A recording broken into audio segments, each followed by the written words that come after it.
श्रीऋणहर्ता गणेशस्तोत्रम् ध्यानम्। ॐ सिन्दूरवर्णं द्विभुजं गणेशं लम्बोदरं पद्मदले निविष्टं ब्रह्मादिदेवैः परिसेव्यमानं सिद्धैर्युतं तं प्रणमामि देवम्। सृष्ट्यादौ ब्राह्मणा सम्यक् पूजितः फलसिद्धये सदैव पार्वतीपुत्रः ऋणनाशं करोतु मे। त्रिपुरस्य वधात् पूर्वं शम्भुना सम्यगर्चितः सदैव पार्वतीपुत्रः ऋणनाशं करोतु मे। हिरण्यकश्यपवादीनां वधार्थे विष्णुनार्चितः सदैव पार्वतीपुत्रः ऋणनाशं करोतु मे। महिषस्य वधे देव्या गणनाथः प्रपूजितः सदैव पार्वतीपुत्रः ऋणनाशं करोतु मे। तारकस्य वधात् पूर्वं कुमारेण प्रपूजितः सदैव पार्वतीपुत्रः ऋणनाशं करोतु मे। भास्करेण गणेशो हि पूजितश्छविसिद्धये सदैव पार्वतीपुत्रः ऋणनाशं करोतु मे।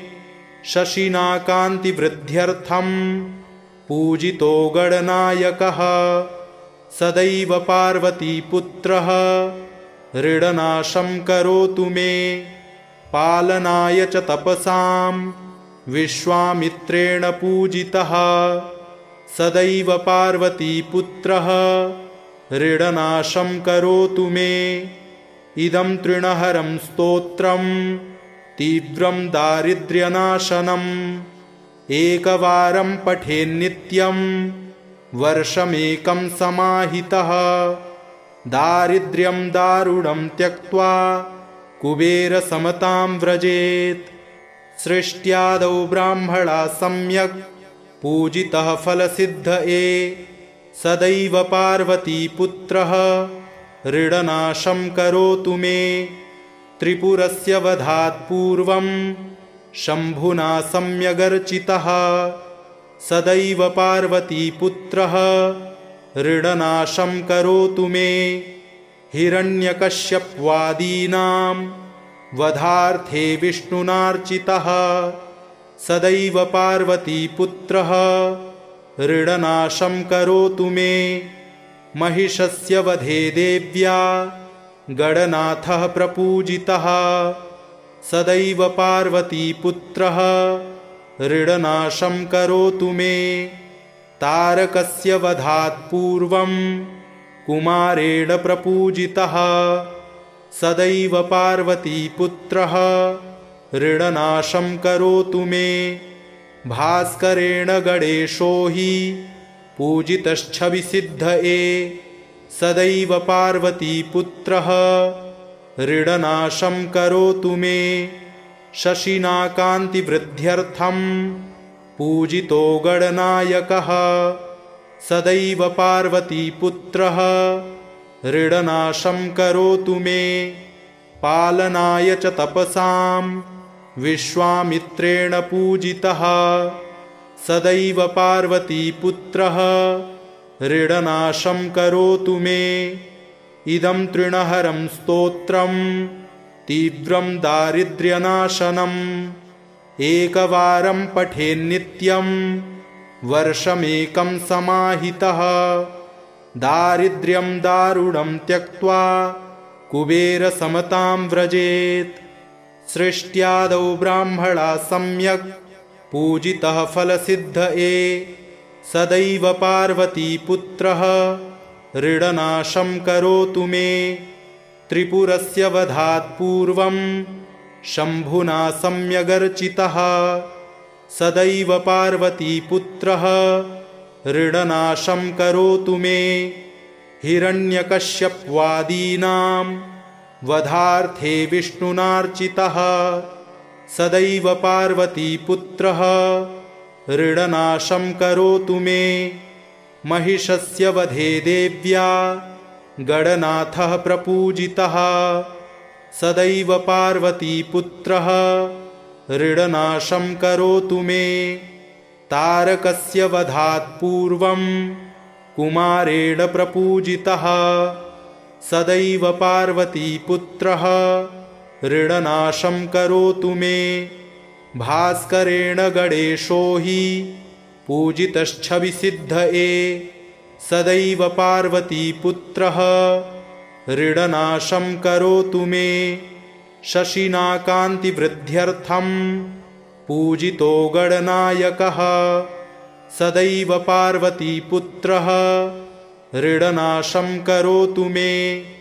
पालनाय च तपसां विश्वामित्रेण पूजितः सदैव पार्वतीपुत्रः ऋणनाशं करोतु मे। इदं तृणहरं स्तोत्रं तीव्रं दारिद्र्यनाशनम् एकवारं पठेन्नित्यं वर्षमेकं समाहितः। दारिद्र्यं दारुणं त्यक्त्वा कुबेरसमतां व्रजेत्। सृष्ट्यादौ ब्राह्मणा सम्यक् पूजितः फलसिद्धये सदैव पार्वतीपुत्रः ऋणनाशं करोतु मे। त्रिपुरस्य वधात् पूर्वं शम्भुना सम्यगर्चितः सदैव पार्वतीपुत्रः ऋणनाशं करोतु मे। हिरण्यकश्यपवादीनां वधार्थे विष्णुनार्चितः सदैव पार्वतीपुत्रः ऋणनाशं करोतु मे। महिषस्य वधे देव्या गणनाथः प्रपूजितः सदैव पार्वतीपुत्रः ऋणनाशं करोतु मे। तारकस्य वधात् पूर्वं कुमारेण प्रपूजितः सदैव पार्वतीपुत्रः ऋणनाशं करोतु मे। भास्करेण गणेशो हि पूजितश्छविसिद्धये सदैव पार्वतीपुत्रः ऋणनाशं करोतु मे। शशिना कान्तिवृद्ध्यर्थं पूजितो गणनायकः सदैव पार्वतीपुत्रः ऋणनाशं करोतु मे। पालनाय च तपसां विश्वामित्रेण पूजितः सदैव पार्वतीपुत्रः ऋणनाशं करोतु मे। इदं तृणहरं स्तोत्रं तीव्रं दारिद्र्यनाशनम् एकवारं पठेन्नित्यं वर्षमेकं समाहितः। दारिद्र्यं दारुणं त्यक्त्वा कुबेरसमतां व्रजेत्। सृष्ट्यादौ ब्राह्मणा सम्यक् पूजितः फलसिद्धये सदैव पार्वतीपुत्रः ऋणनाशं करोतु मे।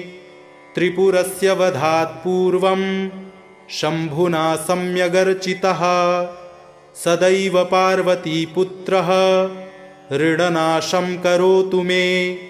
हिरण्यकश्यपवादीनां वधार्थे विष्णुनार्चितः सदैव पार्वतीपुत्रः ऋणनाशं करोतु मे। महिषस्य वधे देव्या गणनाथः प्रपूजितः सदैव पार्वतीपुत्रः ऋणनाशं करोतु मे। तारकस्य वधात् पूर्वं कुमारेण प्रपूजितः सदैव पार्वतीपुत्रः ऋणनाशं करोतु मे। भास्करेण गणेशो हि पूजितश्छविसिद्धये सदैव पार्वतीपुत्रः ऋणनाशं करोतु मे। शशिना कान्तिवृद्ध्यर्थं पूजितो गणनायकः सदैव पार्वतीपुत्रः ऋणनाशं करोतु मे।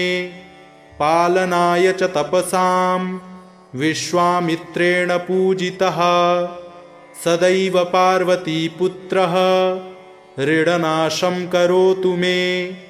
इदं तृणहरं स्तोत्रं तीव्रं दारिद्र्यनाशनम् एकवारं पठेन्नित्यं वर्षमेकं समाहितः दारिद्र्यं दारुणं त्यक्त्वा कुबेरसमतां व्रजेत्।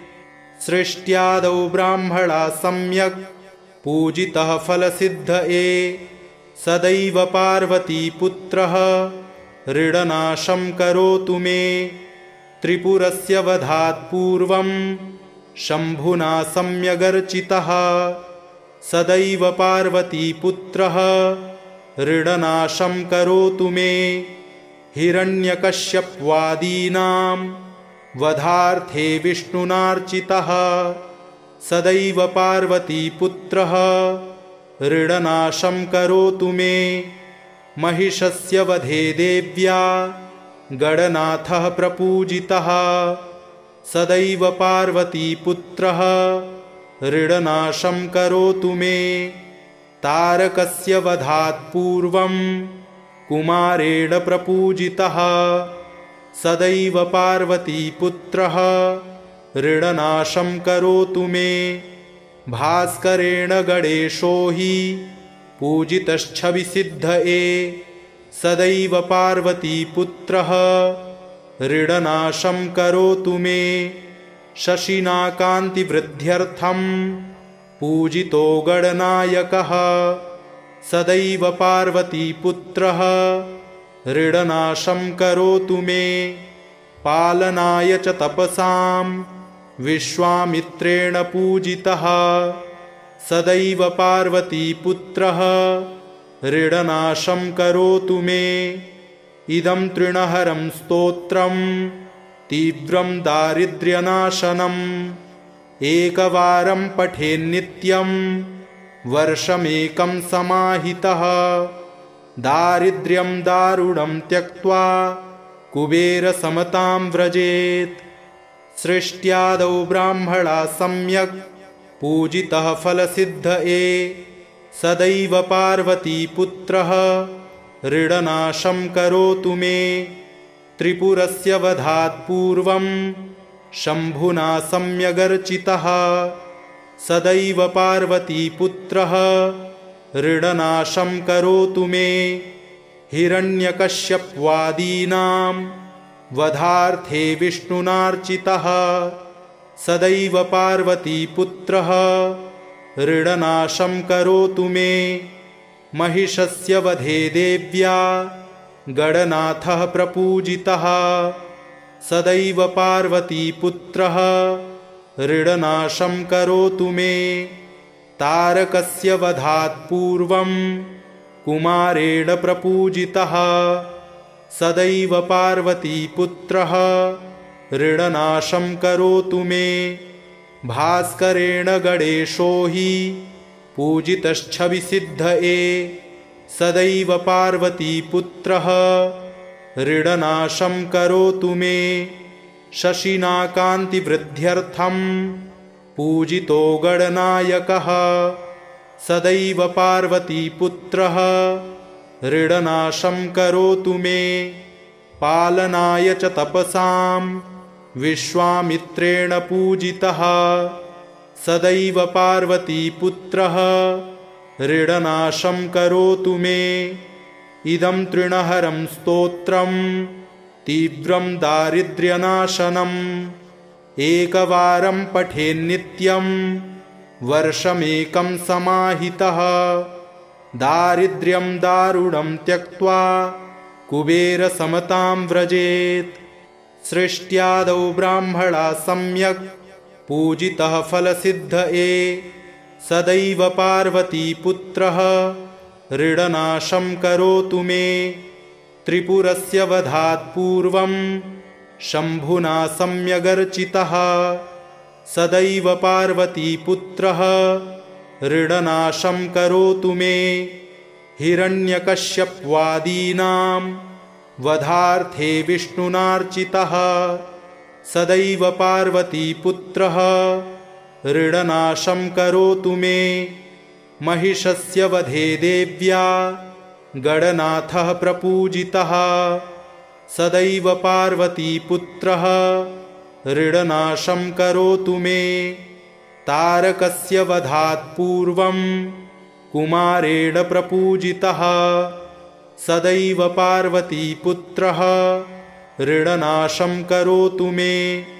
भास्करेण गणेशो हि पूजितश्छविसिद्धये सदैव पार्वतीपुत्रः ऋणनाशं करोतु मे। शशिना कान्तिवृद्ध्यर्थं पूजितो गणनायकः सदैव पार्वतीपुत्रः ऋणनाशं करोतु मे। पालनाय च तपसां विश्वामित्रेण पूजितः सदैव पार्वतीपुत्रः ऋणनाशं करोतु मे। इदं तृणहरं स्तोत्रं तीव्रं दारिद्र्यनाशनम् एकवारं पठेन्नित्यं वर्षमेकं समाहितः। दारिद्र्यं दारुणं त्यक्त्वा कुबेरसमतां व्रजेत्। सृष्ट्यादौ ब्राह्मणा सम्यक् पूजितः फलसिद्धये सदैव पार्वतीपुत्रः ऋणनाशं करोतु मे। त्रिपुरस्य वधात् पूर्वं शम्भुना सम्यगर्चितः सदैव पार्वतीपुत्रः ऋणनाशं करोतु मे। हिरण्यकश्यपवादीनां वधार्थे विष्णुनार्चितः सदैव पार्वतीपुत्रः ऋणनाशं करोतु मे।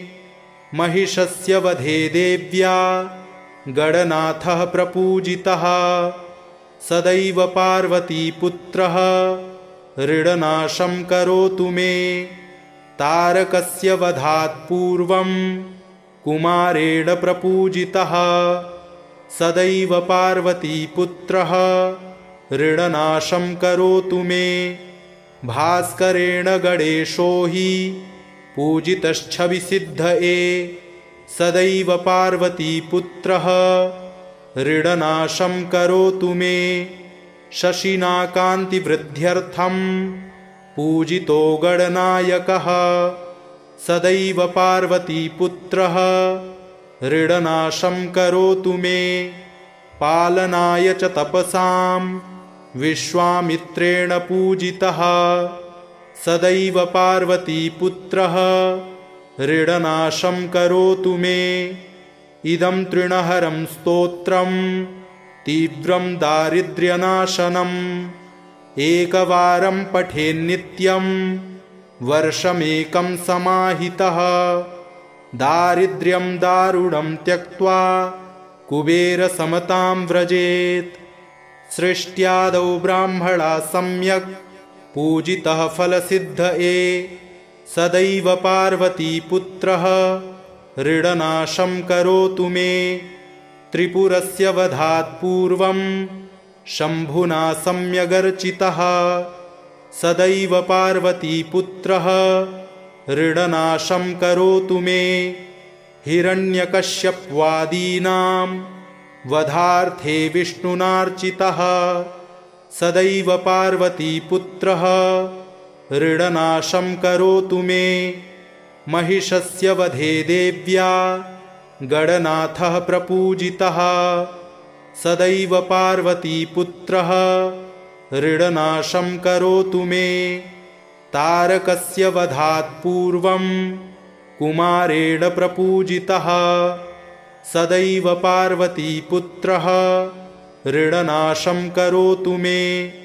भास्करेण गणेशो हि पूजितश्छविसिद्धये सदैव पार्वतीपुत्रः ऋणनाशं करोतु मे।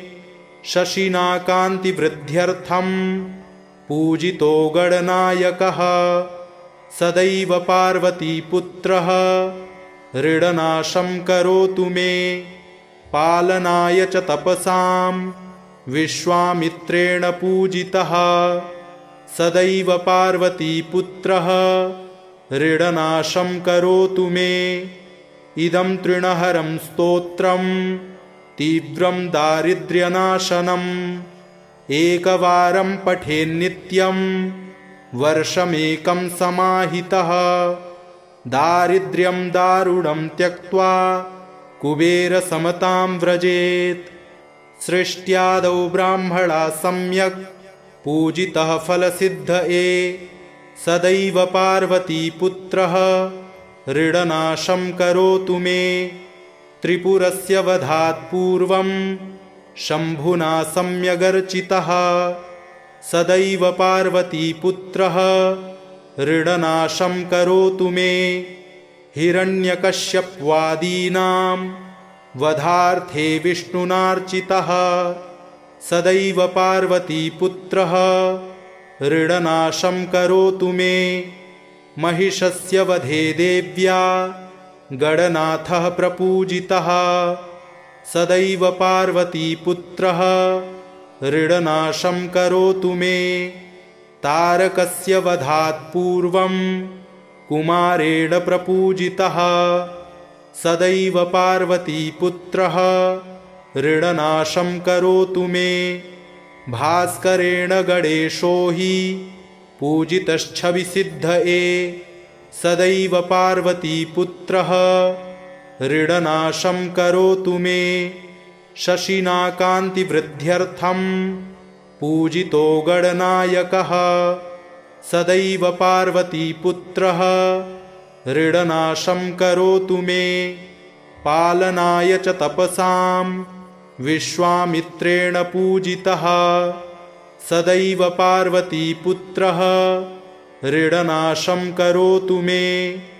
इदं तृणहरं स्तोत्रं तीव्रं दारिद्र्यनाशनम् एकवारं पठेन्नित्यं वर्षमेकं समाहितः दारिद्र्यं दारुणं त्यक्त्वा कुबेरसमतां व्रजेत्। सृष्ट्यादौ ब्राह्मणा सम्यक् पूजितः फलसिद्धये सदैव पार्वतीपुत्रः ऋणनाशं करोतु मे। त्रिपुरस्य वधात् पूर्वं शम्भुना सम्यगर्चितः सदैव पार्वतीपुत्रः ऋणनाशं करोतु मे। हिरण्यकश्यपवादीनां वधार्थे विष्णुनार्चितः सदैव पार्वतीपुत्रः ऋणनाशं करोतु मे। महिषस्य वधे देव्या गणनाथः प्रपूजितः सदैव पार्वतीपुत्रः ऋणनाशं करोतु मे। तारकस्य वधात् पूर्वं कुमारेण प्रपूजितः सदैव पार्वतीपुत्रः ऋणनाशं करोतु मे। भास्करेण गणेशो हि पूजितश्छविसिद्धये सदैव पार्वतीपुत्रः ऋणनाशं करोतु मे। शशिना कान्तिवृद्ध्यर्थं पूजितो गणनायकः सदैव पार्वतीपुत्रः ऋणनाशं करोतु मे। पालनाय च तपसां विश्वामित्रेण पूजितः सदैव पार्वतीपुत्रः ऋणनाशं करोतु मे। इदं तृणहरं स्तोत्रं तीव्रं दारिद्र्यनाशनम् एकवारं पठेन्नित्यं वर्षमेकं समाहितः दारिद्र्यं दारुणं त्यक्त्वा कुबेरसमतां व्रजेत्। सृष्ट्यादौ ब्राह्मणा सम्यक् पूजितः फलसिद्धये सदैव पार्वतीपुत्रः ऋणनाशं करोतु मे। त्रिपुरस्य वधात् पूर्वं शम्भुना सम्यगर्चितः सदैव पार्वतीपुत्रः ऋणनाशं करोतु मे।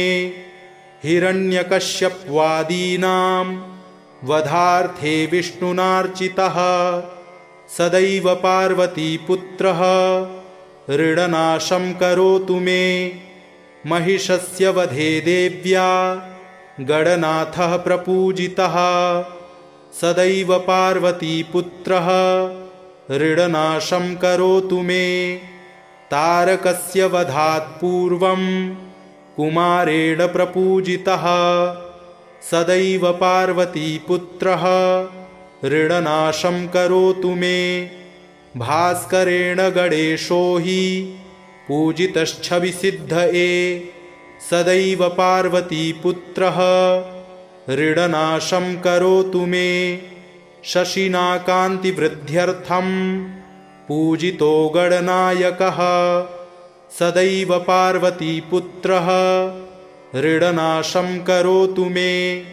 पालनाय च तपसां विश्वामित्रेण पूजितः सदैव पार्वतीपुत्रः ऋणनाशं करोतु मे। इदं तृणहरं स्तोत्रं तीव्रं दारिद्र्यनाशनम् एकवारं पठेन्नित्यं वर्षमेकं समाहितः। दारिद्र्यं दारुणं त्यक्त्वा कुबेरसमतां व्रजेत्। सृष्ट्यादौ ब्राह्मणा सम्यक् पूजितः फलसिद्धये सदैव पार्वतीपुत्रः ऋणनाशं करोतु मे। त्रिपुरस्य वधात् पूर्वं शम्भुना सम्यगर्चितः सदैव पार्वतीपुत्रः ऋणनाशं करोतु मे। हिरण्यकश्यपवादीनां वधार्थे विष्णुनार्चितः सदैव पार्वतीपुत्रः ऋणनाशं करोतु मे। महिषस्य वधे देव्या गणनाथः प्रपूजितः सदैव पार्वतीपुत्रः ऋणनाशं करोतु मे। तारकस्य वधात् पूर्वं कुमारेण प्रपूजितः सदैव पार्वतीपुत्रः ऋणनाशं करोतु मे। भास्करेण गणेशो हि पूजितश्छविसिद्धये सदैव पार्वतीपुत्रः ऋणनाशं करोतु मे। शशिना कान्तिवृद्ध्यर्थं पूजितो गणनायकः सदैव पार्वतीपुत्रः ऋणनाशं करोतु मे। पालनाय च तपसां विश्वामित्रेण पूजितः सदैव पार्वतीपुत्रः ऋणनाशं करोतु मे। इदं तृणहरं स्तोत्रं तीव्रं दारिद्र्यनाशनम् एकवारं पठेन्नित्यं वर्षमेकं समाहितः। दारिद्र्यं दारुणं त्यक्त्वा कुबेरसमतां व्रजेत्। सृष्ट्यादौ ब्राह्मणा सम्यक् पूजितः फलसिद्धये सदैव पार्वतीपुत्रः ऋणनाशं करोतु मे। त्रिपुरस्य वधात् पूर्वं शम्भुना सम्यगर्चितः सदैव पार्वतीपुत्रः ऋणनाशं करोतु मे। हिरण्यकश्यपवादीनां वधार्थे विष्णुनार्चितः सदैव पार्वतीपुत्रः ऋणनाशं करोतु मे। महिषस्य वधे देव्या गणनाथः प्रपूजितः सदैव पार्वतीपुत्रः ऋणनाशं करोतु मे। तारकस्य वधात् पूर्वं कुमारेण प्रपूजितः सदैव पार्वतीपुत्रः ऋणनाशं करोतु मे। भास्करेण गणेशो हि पूजितश्छविसिद्धये सदैव पार्वतीपुत्रः ऋणनाशं करोतु मे। शशिना कान्तिवृद्ध्यर्थं पूजितो गणनायकः सदैव पार्वतीपुत्रः ऋणनाशं करोतु मे। पालनाय च तपसां विश्वामित्रेण पूजितः सदैव पार्वतीपुत्रः ऋणनाशं करोतु मे। इदं तृणहरं स्तोत्रं तीव्रं दारिद्र्यनाशनम् एकवारं पठेन्नित्यं वर्षमेकं समाहितः। दारिद्र्यं दारुणं त्यक्त्वा कुबेरसमतां व्रजेत्।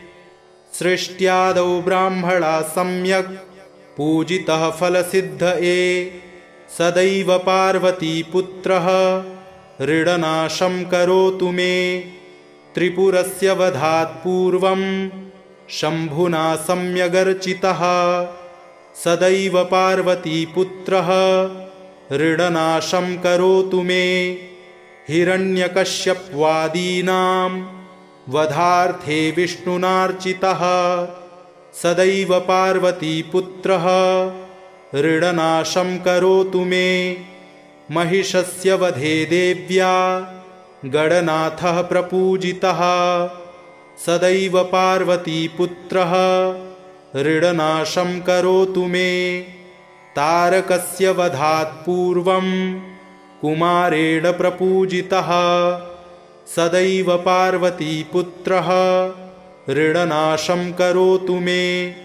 भास्करेण गणेशो हि पूजितश्छविसिद्धये, सदैव पार्वतीपुत्रः ऋणनाशं करोतु मे।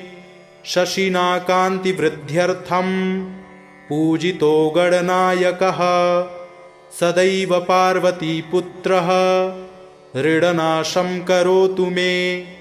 पालनाय च तपसां विश्वामित्रेण पूजितः, सदैव पार्वतीपुत्रः ऋणनाशं करोतु मे।